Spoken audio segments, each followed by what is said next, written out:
Okay, welcome everyone to what is officially the last lecture with new content for this year's political geography module. For those of you in the 2005 to 2006 class, just in case I do recycle this recorded lecture for future years, for those of you in the 2025 to 2026 class, just to remind you that this content really won't feature in your January exam, or indeed if you're the international occasional students in your December exam.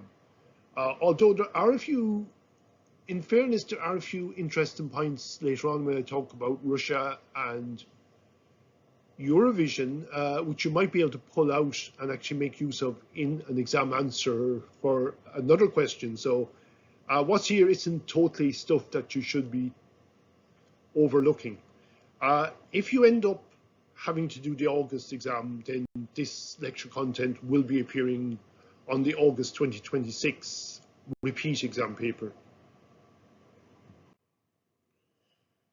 So suggested readings, there's plenty of readings on critical geopolitics from different sources, so you'll see some of them listed there.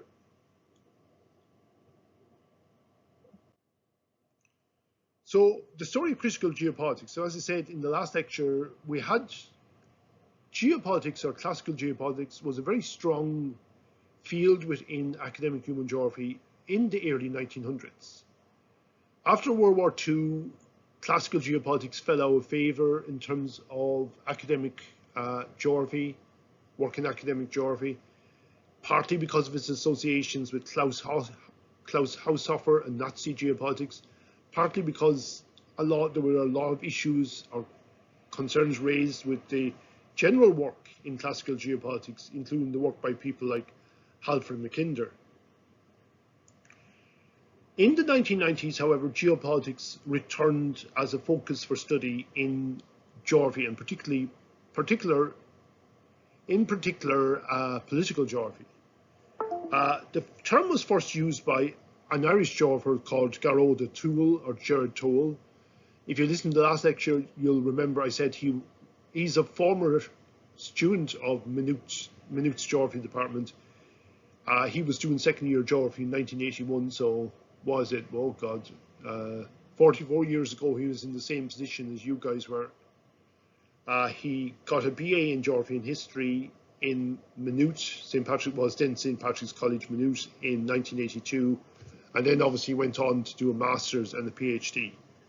And his PhD thesis was the first point in time where this idea of critical geopolitics started to be discussed. A number of key geographers associated with critical geopolitics: Gerard Toole, or Garrod O'Toole himself, John Agnew, Simon Dalby, Klaus Dodds, and James Sidaway. The roots of critical geopolitics lies in the French philosophy of post-structuralism. Ultimately, what critical geopolitics tries to do, it tries to do a number of things. One of the things is to look back and deconstruct and critique the geopolitical discourses of the past, namely those of Halpern Mackinder, of other geopoliticians in the early 1900s, but also present geopolitical discourses as put into practice by politicians, but also geopolitical discourses used by the media as well. Now, there's a number of intellectual strands running through critical geopolitics, as O'Toole notes. It does focus on the geopolitical actions of states, but it's a lot wider in scope than earlier classical geopolitics. There's also a focus on new social movements. There's a focus on environmental politics, such as work on environmental security, but it's also looking at other themes such as gender as well. It's influenced by a book by a man called Edward Said called Orientalism, as well as it gets influences from cultural studies and feminist geography as well. So I won't go into these influences in detail today. Today, I'm just going to give you a brief overview of the big ideas in critical geopolitics. Now, classical geopolitics saw its work as being in the service of the state.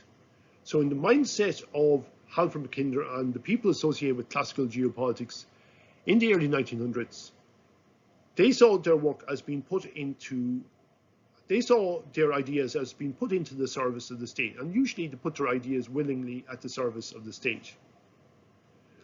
Critical geopolitics, by contrast, is often against the state or critiquing the state. It's motivated by the desire to challenge statements of authority, especially those based on science and government policy, as Flint notes. So one of the strands within critical geopolitics is this idea that it will try to deconstruct the tradition of classical geopolitics. So it tries to revise or rethink the history of geopolitics. Generally, if you look at Edward Said's views in Orientalism, that's gone on to influence post-colonial geography. So there's certain post-colonial strands running here, particularly a critique on the past history of European imperialism. The view of geopolitics, as held by critical geopolitics, is that geopolitics is viewed as political discourse that is structured by either A, explicit reference to geographical location and concepts, or B, by the use of implicitly geographical policy rationalizations, such as Lebensraum, the domino theory, containment strategy, and expansionism. And I mentioned a number of those theories in the previous lecture. Critical geopolitics is interesting because it suggests that there are three different types of geopolitics. First of which is formal geopolitics, where academics produce advanced geopolitical theories. So Halford Mackinder's Heartland theory would be an example of formal geopolitics. Geopolitics as practiced by academics. Geopolitical thought, geopolitical theories as developed by academics. Second form is practical geopolitics, which is the use of geopolitics and the ideas in relation to geopolitics as used by politicians. So the narratives that politicians use in their day-to-day practice of foreign policy. The new dimension brought in by critical geopolitics is what's called popular geopolitics. And this looks at how the media make sense of the world. So the narratives of world politics as expressed in popular culture, such as the newspapers, novels, films, cartoons, etc.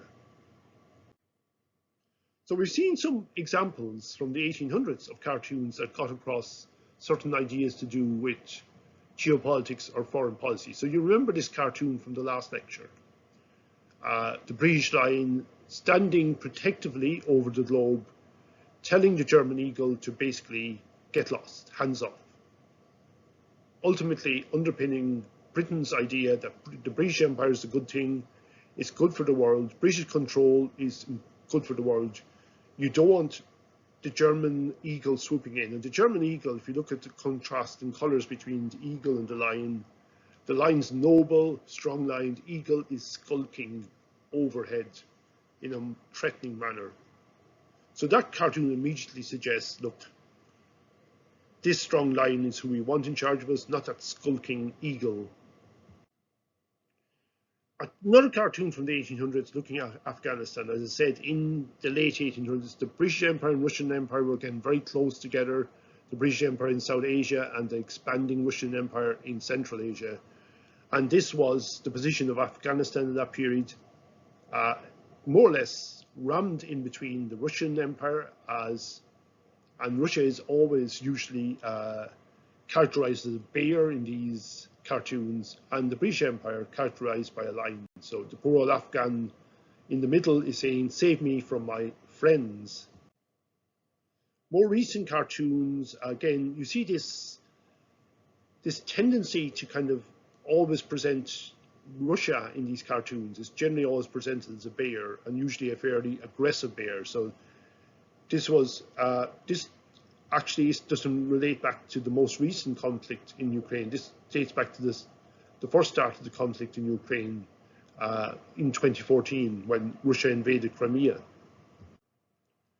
And again, another image of Russia as a bear, the Russian bear more or less kind of digging up the graveyard of the Cold War, more or less the Russian bear trying to restart the Cold War. China, sometimes in cartoons, is portrayed as dragon. America is usually portrayed as Uncle Sam. So you see here, and cartoon here, USA and China, long live our partnership.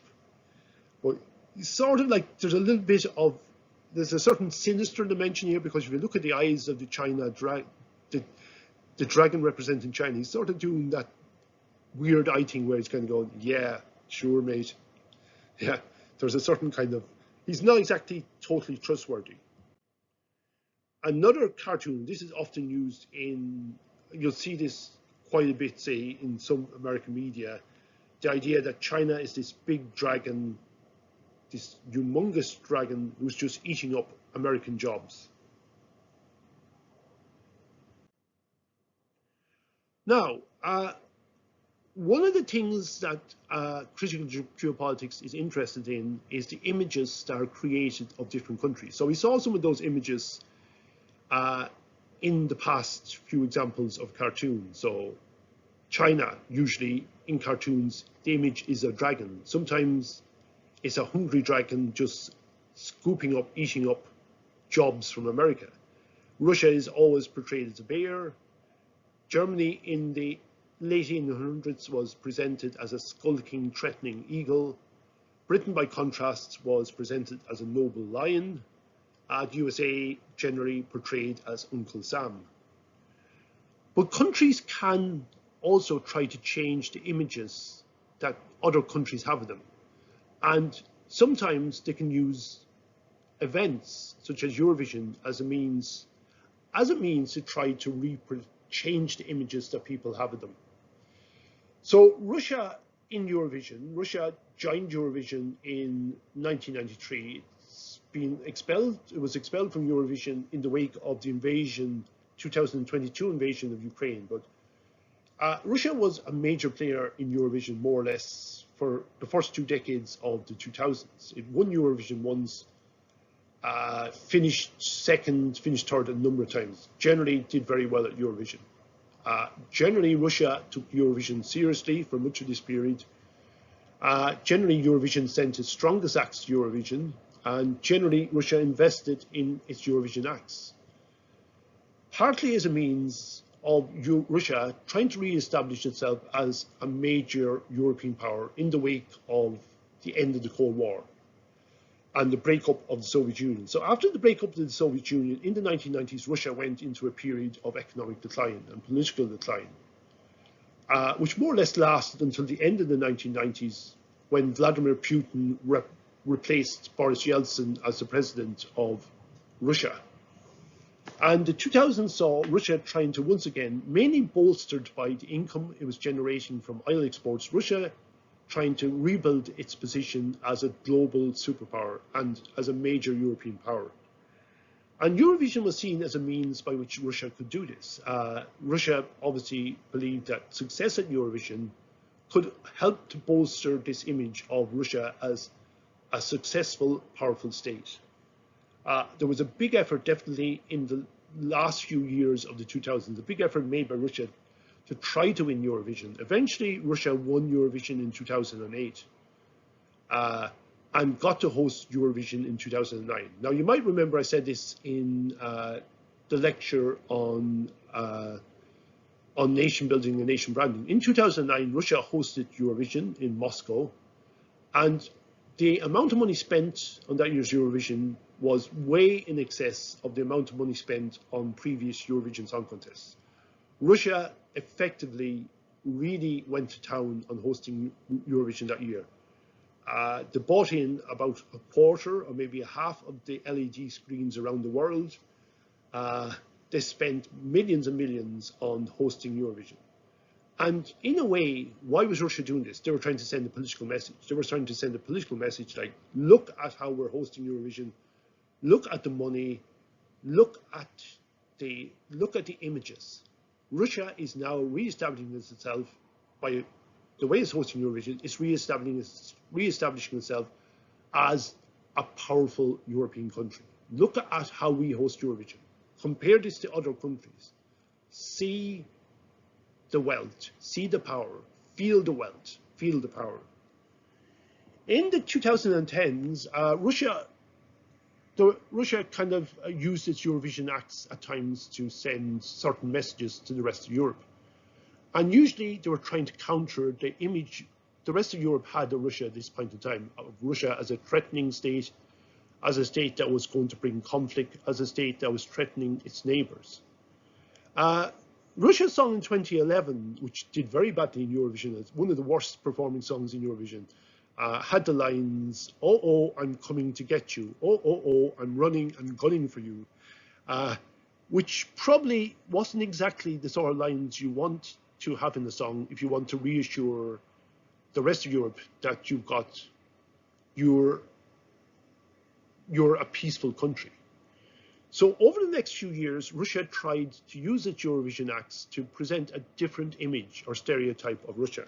In 2012, we had the Russian Grammys, the Babushki Buranovsky, the grannies from Buranovsky.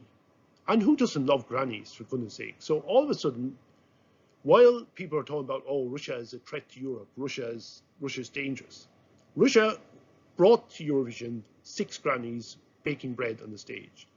And this is a very different image of Russia to the one that has been put forward. So suddenly people are looking at this and thinking, oh, Russia, grannies, we love grannies. So people are getting a nicer, warmer, fuzzier feeling about Russia than what you were getting in the rest, that you were getting in world politics. Russia's songs in 2013, 2014, 2015, this was around the time where the first war in Ukraine was beginning. Generally, the songs Russia sent were songs of peace. So Russia was trying to use Eurovision to say, look, we're not the bad guys. Russia wants peace. Russia wants togetherness. So Dina Garipova, 2013, her lyrics. What if we open all our arms?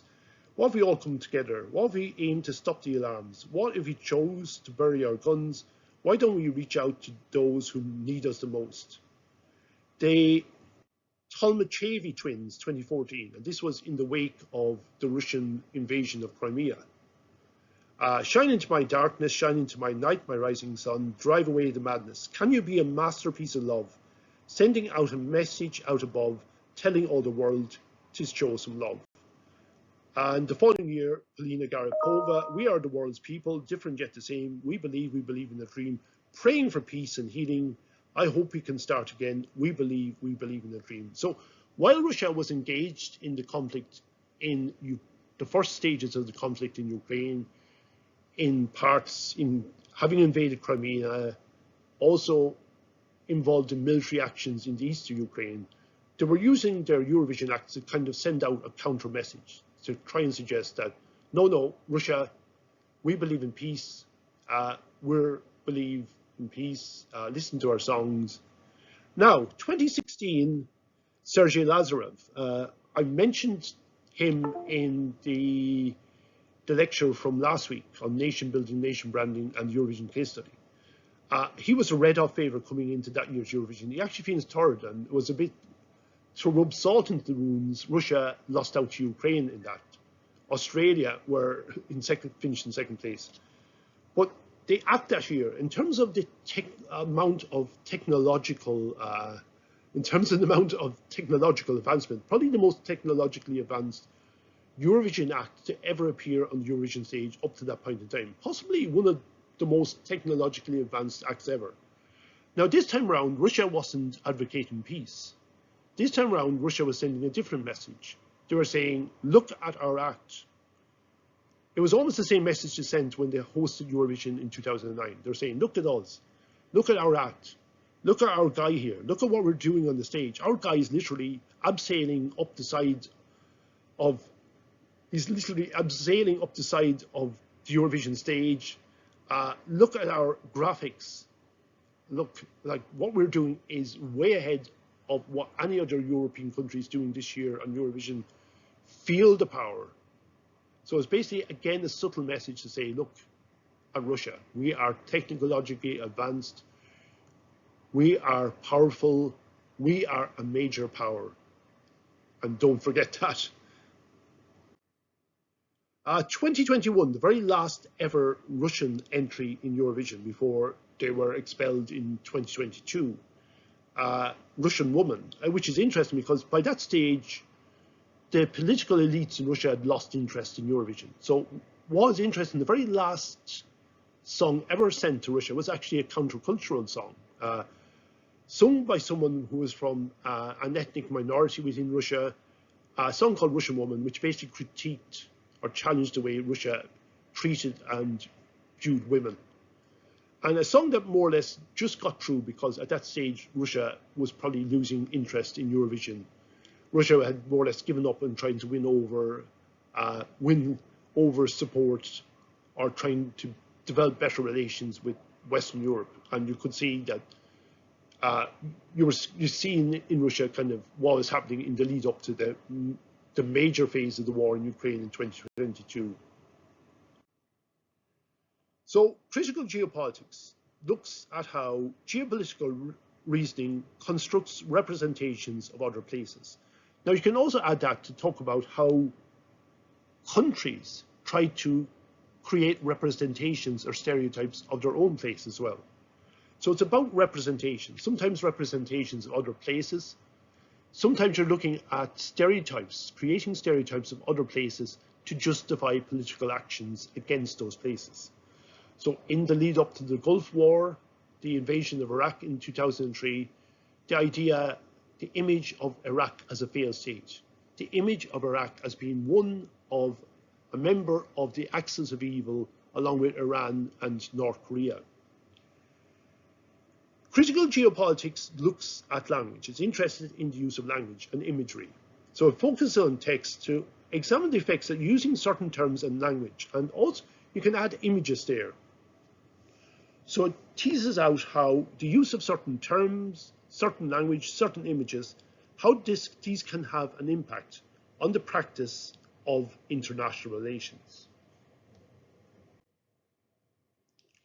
So the question of representation is central. Sometimes you're talking about representations in terms of how they can frame conflicts involving the world's major superpowers.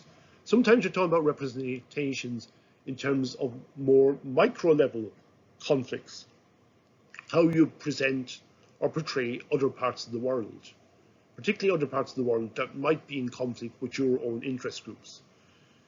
So there's an interest in the texts of international relations, how politicians represent other places or create stereotypes of other places, but also how the media represents other places and presents or creates stereotypes of these other places.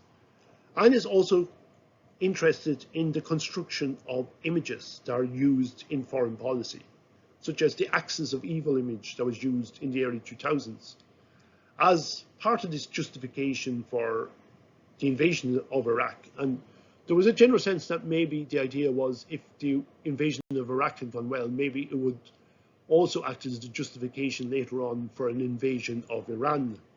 So the three members of the axis of evil, Iraq, Iran, North Korea. So critical geopolitics is about interrogating the implicit meanings that are given to places, but also the explicit meanings given to places in order to justify geopolitical actions. As Mary Calder writes in her chapter in the Geopolitics Reader, she says, the way we describe the world, the words that we use, shape how we see the world and how we decide to act.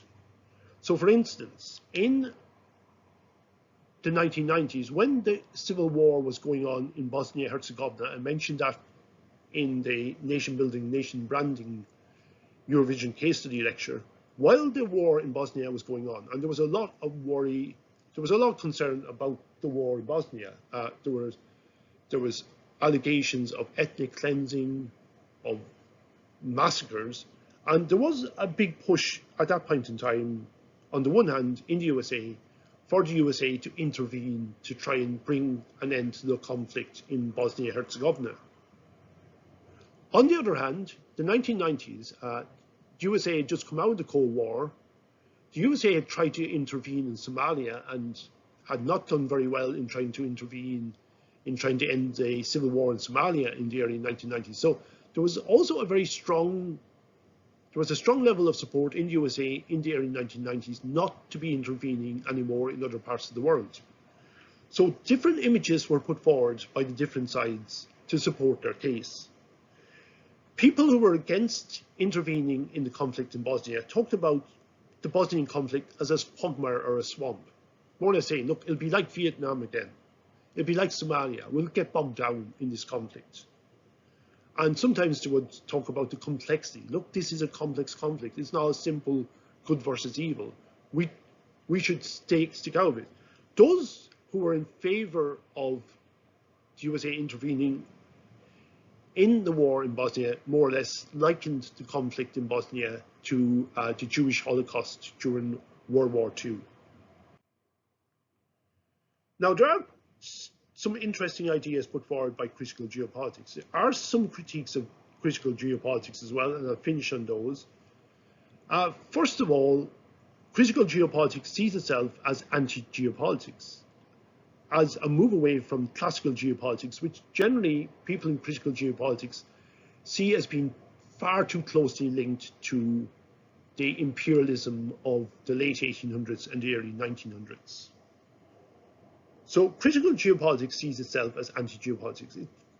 People might, in critical geopolitics, say, no, we don't have a particular political agenda here. In a paper by Havelock and others in 2014, however, they suggest that there is a political agenda to critical geopolitics. Say, yes, there was a very obvious right-wing political agenda associated with classical geopolitics, very much closely associated with European imperialism. But they say critical geopolitics also has a political agenda behind it. So they say each school has an underlying political agenda that blinkers their worldview. So in their mindset, critical geopolitics is very left-wing. It has the views of people in critical geopolitics are usually very similar. They're against globalization, they're against neoliberalism. It's a very strong left-wing political slant. And they say, well, there's no doubt that people involved in classical geopolitics, they're very right-wing, very much in favor of European imperialism. There was a sort of an echo chamber, a blinkered worldview associated with classical geopolitics, but they suggest maybe there's a blinkered worldview, another echo chamber associated with critical geopolitics. They say, one of the other critiques, they say, a lot of what they say is involved in critical geopolitics is a critique.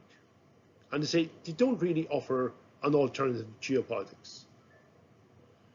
One of the main critiques offered about critical geopolitics, they say, look, because critical geopolitics sets itself up as oppositional, as anti-globalization, anti-neoliberalism, as more or less anti the state, as being opposed to the state, as opposed to state governments. The argument put forward here is it limits the ability of critical geopolitics, people working in critical geopolitics, to influence decision makers and bring about actual real change. Because critical geopolitics is self-proclaimed anti-geopolitics, it is anti-influential outside a small circle of academics. And it facilitates the marginalization of geography as an academic discipline. So the idea put forward here is like, because critical geopolitics sets itself so strongly against the actions and views of states, then policymakers will generally look at it and say, well, all you do is criticize what we're trying to do. So why should we listen to you?